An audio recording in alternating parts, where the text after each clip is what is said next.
Dans le tumulte du génocide sioniste qu'ils subissent depuis 4 mois, les camions de l'UNRWA chargés d'aide sont leur seule lueur d'espoir.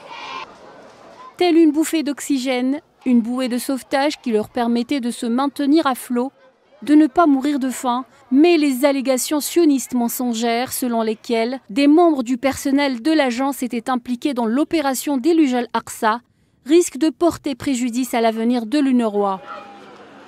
Les premières conséquences ne se sont pas fait attendre. Certains pays donateurs ont déjà suspendu un financement d'une valeur de 440 millions de dollars en faveur de l'agence. Regardez nos enfants, regardez nos femmes, regardez nos écoles. Nous avons besoin de nourriture, d'eau, de vêtements. Vous devriez voir comment les enfants applaudissent de bonheur quand ils voient un véhicule de l'UNRWA.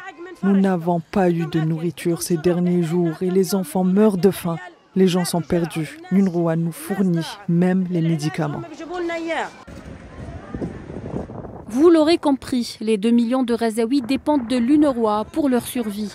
L'agence onusienne est la plus grande organisation humanitaire dans l'enclave. Sur ses 13 000 collaborateurs, plus de 3 000 continuent de travailler sur le terrain. Ils constituent l'épine dorsale des opérations d'aide humanitaire, tout en gérant au même temps les abris surpeuplés de déplacés et les soins médicaux. Beaucoup d'enfants sont tombés malades pendant la guerre. Il n'y a ni propreté, ni soins. L'UNRWA va-t-elle nous abandonner? Si cela arrive, il y aura la famine et la mort. Nous avons besoin de couvertures et de matelas car il fait froid. Nous avons besoin de vêtements pour nos enfants. En tant que personnes déplacées, nous dépendons entièrement des services fournis par l'UNRWA. 99% des personnes déplacées dépendent de l'aide fournie par l'UNRWA. Certaines personnes souffrent de maladies chroniques et ont besoin de traitements quotidiens qui sont actuellement indisponibles.